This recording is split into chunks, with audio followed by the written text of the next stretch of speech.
नमस्ते मैत्रिणींनो, माझ्या चॅनलमध्ये आपले खूप खूप मनापासून स्वागत आहे।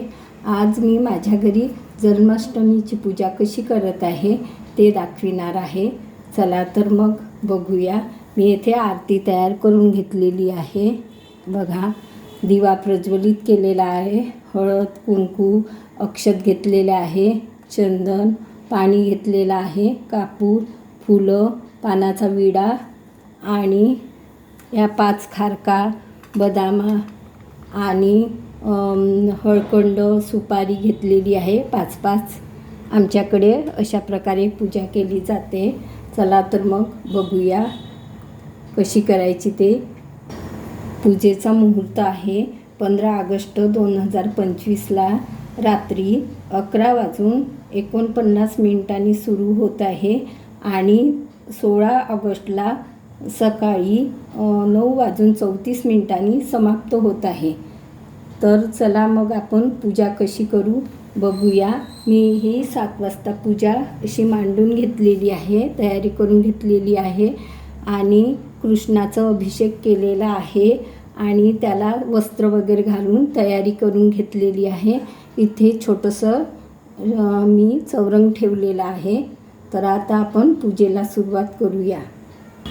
बघा, मी पाट टाकून घेतलेला आहे, त्यावर एक कापड ठेवलेला आहे, गणपतीला स्थापित केलेला आहे आणि कान्हा आपला त्यांना तिथे मांडून घेतलेला आहे। आता आपण ह्या छोट्या कान्हाची तिथे स्थापना करायची आहे। दिवा प्रज्वलित करून घेतलेला आहे। बघा, मी चौरंगावर कान्हाला स्थापना करून घेतलेली आहे। फळं घेतलेले आहे, मी केळी घेतलेले आहे आणि सेब घेतलेला आहे, नारळ।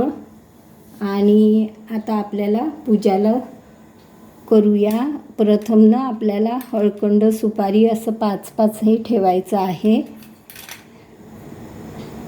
इथे सगळं मांडून घ्यायचं आहे।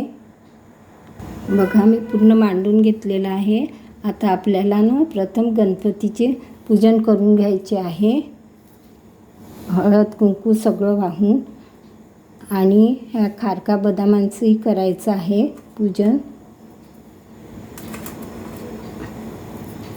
आणि कान्हाचं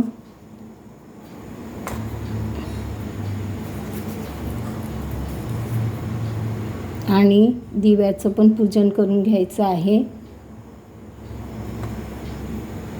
हे पिवळं चंदन घेतलेलं आहे, मी हे कान्हाला लावून घ्यायचं आहे।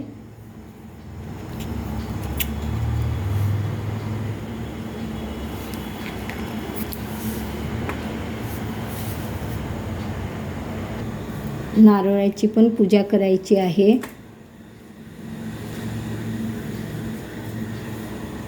आणि मग शेवटी आपल्याला कृष्णाला भोग लावायचा आहे, नैवेद्य लावायचा आहे। मी गोपालकाला घेतलेला आहे आणि लड्डू गोपालसाठी लाडू तयार केलेले आहे। गोपालकाला तयार केलेला आणि हे लाडू याचा मी भोग लावलेला आहे। आणि एका लोट्यामध्ये पाणी ठेवायचं। पूर्वी आमचे सासरे गावामध्ये गोपालकाला खूप मोठ्या प्रमाणात बनवित होते आणि गावचे जे प्रमुख व्यक्ती राहायचे त्यांच्या घरी सगळं गोपालकाल्याचं साहित्य राहायचं आणि सगळ्या गावातल्या बायानं मदतीला येत होत्या।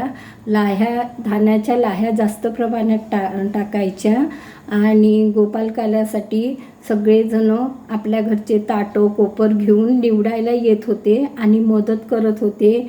कोणी मिरच्या चिरायचे, कोणी सेब चिरायचे, कोणी काही फळं निवडू लागायचे। धानाच्या लाह्या तर खूप मोठ्या प्रमाणात एक पोत्याचं म्हणजे असा दही काला बनवत होते आणि खूप मोठ्या प्रमाणात बनवत होते की गावातले सगळे लोक येत होते आणि इतक्या उत्साहात हा दही काला होत होता। आता आम्ही इकडे आलो आणि सासरे राहिले नाही, तरी पण त्या आठवणी कायम राहते आणि मला आठवतात आता त्या। बघा, मी अशा प्रकारे पूजा केलेली आहे। शेवटी आरती करायची आणि कापूर लावायचा आता मुहूर्त याच वेळेला मी ते स्थापन केलेलं आहे. मुहूर्ताच्या वेळेला पूजा करीत आहे. तुम्हा सर्वांना जन्माष्टमीच्या खूप खूप शुभेच्छा. कशी वाटली माझी साधी सोपी पूजा. पुन्हा भेटू नवीन व्हिडिओसोबत. तोपर्यंत मस्त राहा, आनंदी राहा. धन्यवाद.